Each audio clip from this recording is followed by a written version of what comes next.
right here. We're here with the officially on record, as far as I have regularly been told, the highest placing Perona deck profile. I think, according to Paul. Yeah. Should I put an asterisk in this? There should be an asterisk on my score, but we'll get to that. Yeah. We are here. We came back from the booster box. In person regional electric Hampton regional event, right? Oh, hey, what a mouthful. yeah, like, this video was a mouthful. I was already annoying trying to figure out what the name of this regional was, man. All right, Lee. All right, so what you play? So I played Perona. Mm-hmm. Perona is a solid deck in the format, but I think it has a lot of different matchups. Mm-hmm. But it also does well into a bunch What was of it? You decks. got a 36? I got 38. 30 hours close enough. But Yeah. I could have, depending on my opponents, gotten all the way up to the top 6. Mm-hmm. But as far as we are concerned, you are the highest. This is the highest Perona has ever placed, right? No, I don't know about all that. Not but that that- Japanese one, but yeah, there's a Japanese winner. Hey, no. That's OCG. OCG doesn't count, all right? We only care about TCG results, all right? Yeah, We'll get into why Perona doesn't score that highly, but she is a good Hey, deck. but you know, it doesn't matter because you got this, right? This is what other Peronas don't have. Oh shit! Yeah, that's right. Yeah, That's sexy boy. Yeah, that's right. All right. Let's get started. All right, what you got? What you got here? So here's the thing with Perona, it's a green and black deck, and they don't have the greatest synergy, but you can do some good stuff. So you need these bad boys. 4 baby 5 and 4 brand. Searchers. So they're both good. They both search what you need. You're running a lot of Don Quixote pirates, and you're running a lot of Navy. What's you know what your count of each? I think I'm like 16ish, 15ish for the Don Quixote pirates. No, the event as well, so 17, and like I think 25. Jesus. Okay. For this. Yeah, that's good. Math. The thing is, with him, you really want stuff in your grade. Yeah. That's the main reason you want, because Moria is a huge part of Moria is a huge part of every fight. But that's the main reason you want brand new. Brand new is like really. With Baby 5, he is not nearly as good, and a lot of times you might just bottom deck important cards. You don't want to play her that often, but in some matchups she's really crucial because you can search and use her as a blocker. Because again, you're only a 4 life leader, so that can really hurt you. That's actually how I won a lot of my more difficult matchups with Baby 5. But you can get tough. And Rosinante, both of those are broken. These are 2Ks for Sudo, Tushigi, for Virgo. Did any of these ever came up, or were you only just using them as 2Ks? I actually played Sudo twice. Oh, really? Because I needed to. I had a big bomb I was up against, 7 cost, and I wanted to get rid of it, so my opponent didn't have much threat. And I lowered its cost, used Perona effect. It had already swung, and I managed to pop it with a Ryoma. Ah, that's funny. So that was the. So this card, because it's only 1. Yeah. Right? It's free. Minus is 2. Yeah, might as well. It's pretty much free. But it is, and you can. It also you can play this off of Moria. I mean, I guess technically you can play her too, but you're not gonna. There are better 4 costs. Yeah. But this is the one you want to play off. And then Virgo was just 2K each. Yeah, right? but Virgo's the best 2K in a lot of situations. Yeah, because he's both, right? Because he's both Navy and Don Quixote. He's both searchers hit. Man, that's, That- look at that. Yep. Look at that card design right That's there. exactly it. So go ahead and try and organize this a little bit. Go. Next card. One of the most broken cards that people did not realize was broken in OPO5 because nobody played green in OPO5. But basically, Rosinante is a crazy blocker. He's 2 costs. He has counter, and when he's both a blocker, and even if he's rested, he can protect. So say I have, we'll just say here, her on board, and someone pops it because they're like, oh, I want to get rid of that. I don't want to. Rob Lucci. Yeah, Rob Lucci comes and tries to pop both of them. Maybe this is now a 1 and that's 2. That normally Rob Lucci will just pop it. You can be like, no, because this creates a scenario before the KO effect. It says if someone were to be KO'd, you could just toss this trash and protect that. This card's crazy. Nice. It's good both active and rested. It basically Did is they a ever free come up block. as rested? Yeah. Oh, It did. happened once. Somebody tried to Lucci me. And Did they read they it? learned that was not the play. Yeah, I remember you did the Moria play and you put your I think it was Ryoma rested, and then you put him active. So if they tried to pop the Ryoma, you crashed they him. can just do that. I can be like, nope. Because that's the big key. It's pop effects as well, not just from battle. Yeah. So it's a better blocker. Then we have one of the more important cards of the deck. Is this the best card of the deck? Yes and no, but it's because for one, it's a brick, and in some matchups, it's just not used. And that's Ryoma. He has on play, on KO, pop a rested 4 That's cost. dangerous. Well, the thing is, everyone plays around the on KO, so you rarely are gonna get the on KO effect. Everyone will be like, "Oh, I don't want to waste." Whatever. It's still good. The only problem is that one of the bigger problems with this card is you need it in your trash. So that it's one of the best targets off of Moria. Yeah. And that's why Brand New's so good, because obviously you can't pick it up, so it goes right in your trash. You set them up. Yeah. The other problem with this is you want a 6k attacker. Sometimes you'll swing, and then they'll try and pop, kill it. Deal with it. And you have to justify, it's like, okay, do I want this in my trash for the upcoming Moria play, so I can pop something again, or do I want to protect it? So sometimes a 6k body that you can swing with is good. But that card's really amazing. On curve, ideal curve, you go on Brand New into Ryuma. Leader ability, because we didn't talk about the leader ability. 2 leader abilities for Perona. One you rarely use, but I did use it. -1. That one's the one I barely used. One you use all the time is you rest a 4, which makes her like really good. Yeah, it says the Ryuma play. Yeah. So you could just rest something that's 4, and then Ryuma can pop it like right away. Kuzan. 2 Kuzan. This card I played once. It's not a good card to play, but it is good against Katakuri. Would you cut these down, or like one? Honestly, it's not that good of a card in this deck. Because a lot of people, you want to just play it and be like, "Oh, I'm okay." They can waste their time getting rid of it. Yeah, they're forced and to I got a card draw off. That's the best part of it, and it's also really good in the trash as a target for Moria. Because you're like, okay, I'll draw one. But I only played it off of that. And that was only because I knew my opponent was going to probably play the 10 Mom. So I was like, okay, I want this on board so that they now have to work around it. It's something I might cut, honestly. Going up more 2Ks might be better. It's a dead card. That's the big problem. If it stays, it's really powerful, though. And it's one of your best cost reducers in this deck, because this deck is not like a lot of other black decks. More about resting the bodies. Like, even with this, you can go for game just by, say they have a Borsellino. Okay, I'll rest it and I'll just go for game. It doesn't require any Dawn's effect, so. Speaking of Borsellino, one of the best blockers for, like, since it came out. Probably the weakest meta it's ever had. That's the same one. But it's still really good. I mean, it's still a 4-cost blocker that's 6k on your opponent's deck. Can't be KO'd ever on that turn, but it's just really good. I often don't play it. Like, the only times I played it were on against bad matchups. Katakuri, I played it early so I could have protection. Yamato, it's really important in Yamato. Obviously, it's double attack. But basically, it's used as a 1k counter to get it engraved in case I need to turtle up a little bit off of the Moria play. So that's the main reason for it. Probably the worst meta it's been in, but it's 2x Drake. He's basically worse Ryuma. Cost 5 versus 4. He does have counter. Yeah. But he has the same effect. 4 cost, pops a 4 cost. I'll be honest, I played him a couple times because just the KO effect is still good. And I was going odd, so it's still good to play him, but I don't like playing this card because it costs 5. And that means Moria can't be. That's really the worst part about him. He's fine.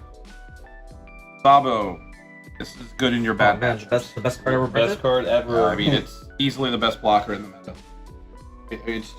This card's broken, but this card is really useful. Sabo? Don't give them ideas. Don't give them ideas. It's just an amazing card. The cycle is honestly the worst. Can't be removed by card effects? Yes. Yeah, right? The cycle is honestly the worst part.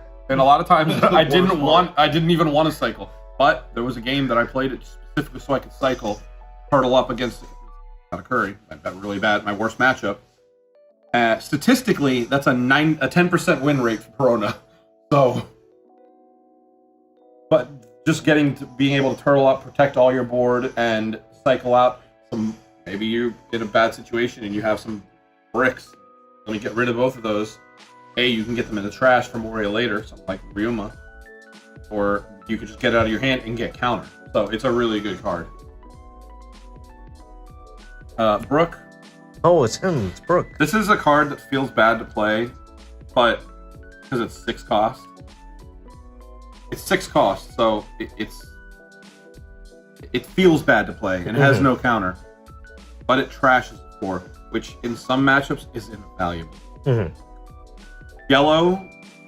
I mean, it also like Borsalino and Sabo too. It gets rid of Borsalino because it's just trash. Yeah. It doesn't KO. And so basically you have 2 effects you get to choose. You either, which I never did the secondary effect. I don't remember what it is. Your opponent places 3 cards from the trash at the bottom of their deck in any order. Oh, man. They get to choose it. Nami. I guess let's go into the Nami. Whatever. Fuck. The other effect is the trash of 4 cost. That's which is really 5 in Perona, because Perona can just freely -1. That's why I said it rarely comes up, but I did play it every time with Brook. Yeah. Kiku is crazy and powerful in yellow, because it just gives them a life once you're at 3 life. And as a 4 life leader, you're basically 3 life right away. So the fact that you can get rid of a Kiku and not give them a life is unbelievably good. Good in a Borsalino, it's good on Perospero. It's just a good card. Yeah, it's a good removal for it. But it's tough to justify putting more than 2. Even though you want to see it. 4 Gecko Moria. Yeah, best card. And 4 Daffy. These are your 2 bombs. Moria is super important, obviously. You want to hit Ryuma, you want to hit Borsalino. Those are your 2 main targets, like offensively or defensively, depending on what you want to do. Sometimes you want to drop Kuzan. If you got him in the trash, you want to just draw a card. Maybe the game state was a little slow, so they didn't pick up space really quick. You're like, that's fine. Let's keep it moving. I'll get some card advantage. And I've got bodies. And once this hits the board, unless they can go for game, they have to address it right away. It's super dangerous. You can just start popping stuff with this card. So these 3/4 costs are great. It hits good 2 costs. Resonante, like I said, he's busted. Brand new and Baby 5 for searches. Baby 5 is worse, but because you have to play her active, because it plays 1 active, 1 rested. You have to play her active so you can rest her for her effect, and you basically have to go on a 9 Dawn turn. I did it once. It didn't feel good. but that's okay. I put out I mean, he's still a 6. This is still a 6. So, yeah. That's when I did it off these. But it's definitely still worth. But ideally, you want to get Rosinante. It's like the best target. This just helps you. This kind of win more because you're getting an extra card. Daffy is hit or miss. The problem with Moria, 9 out of 10 times you want Moria because you want to be able to fill up your board. Yeah. Help your game state, it's an put 8 you out cost. of, It's an 8 cost that gets you 3 cards. Yeah, it's crazy. With Daffy, you have to be A, in a safe place, and B, super important in really bad matchups. Katakuri matchup, I absolutely had to play Daffy. If I didn't play Daffy, I lose. And Moria, this kills Moria. Moria is actually this deck's best matchup. And it's mainly because this card just says, hey, your leader effect that allows you to freely summon stuff, you don't get to do it anymore. So it takes a lot of utility, because a lot of times Moria's fine letting things die. Go into grave because they know they'll get it right back the next turn. And not do that when with it freezes. So this card is super valuable. And then the 0 cost event. Last 2 cards. You run some bombs, and it's nice to be able. I'm sorry, not bombs, bricks. And you have what? You have what? 6, 8, 4, 8, 10, 12, 16. 16 non-counters in your deck. Yeah. So you need to be able to, and I'm only running 10, so 10 2Ks. So getting 3K and being able to, especially, it's best with Ryuma, because it gets a bit of trash. So that for Moria. But there was a game where I just realized that my current game plan wasn't going to work, so I pitched him with like a Daffy. And sometimes Brook comes too late for you to be like, I can't justify using that when I need to get Daffy. So you just get rid of him. Yeah, this is still just a great card. It's Trigger came up once, rests a 4, and I had one of these in my hand, so I was like, well, I'll definitely rest that so I can kill it. Wait, what is this turn. trigger? It rests a 4. Oh, that's it. Oh, he said set up off for review next. Yeah. Yeah, see.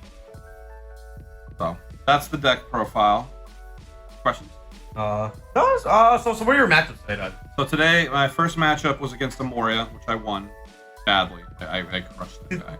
I mean, it's like I said, it's the worst, the best matchup for this deck. My next matchup was Katakuri, and same thing with my third matchup. In testing, I barely ever won against Katakuri. Katakuri is, yeah, like 10% of the time. 90-10, according to regional statistics. That's how good Katakuri's matchup is in this deck. I found the best way to play that was Baby 5. Get Baby 5 or as quickly as you can, even if you're off curve, because you always want to go second in this deck, because your best curves are a 2 cost into a 4 cost into one of these, like a 5 or a 6, or maybe you want to play this into Moria into Doth. That's your curve. You always want to do that. But sometimes you're off.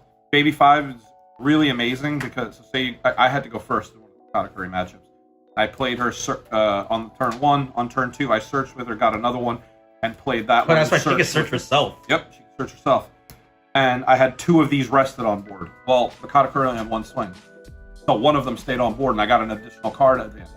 And he had, how bad does it feel to swing 7 into a freaking Baby 5? So you can definitely do some really good stuff with that. That helped me survive because they basically become blockers. You definitely want to get that. You want Sabo in that matchup because, again, it protects you. Borsellino's better in that matchup because, at least early game. Late game, he's kind of useful. And Brook is really valuable for Kiku and Perispero. Even Gadatsu, getting rid of threats is really good. Moria is much worse in that matchup. I actually trying to get to Daffy so I can freeze their big bodies and hopefully get a second one. Because I searched, I mulliganed and I got a Daffy in hand. I searched one, so I had 2. And I just double froze. And it was backbreaking. Yeah. That's literally I mean, most that can't recover if you do that. The big issue though is even with all that and me trying to play it to the best of my ability, you're still waiting to luck set. The reality is, I won that game because he didn't trigger. A second Katakuri matchup, that was round 3, I won because they didn't have any counter. Because they run a lot of, hey, that's what it's got to be for this. Fourth matchup, I lost to the 6th place. He got 6th place. Played Yamato. And I only lost because it was a 50. I either play Daffy, freeze his board, and hope he doesn't have Hody, or I go for game, and he had 6 cards and 1 life still. So I just didn't know if I could win with 8-9-9. 5th round I lost. That was against Moria. Even though it's my best matchup, I had my mulligan was 2 of these, 2 of these, and I think the 10 cost. Nice power shuffling. That was literally my hand. This is useless against Moria because Moria can pop it. Yeah, Absalom. With Absalom right away. Daffy, the problem is if you don't have a good hand, you're not going to make it to play him. Yeah. And with Baby 5, she can get rid of the important cards. That's why you have to be careful with Baby 5. Brand New is much more powerful than Moria. Going your standard curve is much more powerful. Round 6, I've faced another Katakuri. Oh my god, he's playing like... Yeah, I again, he bricked. That's on him. It's a skill issue. No, I'm just kidding. But I also play very aggressively. I try and get cards out of their hand. Go for it. They have a lot of bricks in their decks. Like 20 bricks. So you got to do what you got to do. I ran into... My final round was against Moria. The 1-0. Oh my god, you think no... Oh, it was Uda. That's why. Because I rarely see Uda. And that was a pretty comfortable match for the most part. But they weren't playing like multi-bodies. They were kind of just using the events to double swing. Oh man, I'm invincible as a good Oh. Yeah, it was. And it was terrifying. 9. I was like, oh god, didn't expect that. But I had blockers. With the Yamato matchup, you need these blockers on board. Otherwise, that game can spiral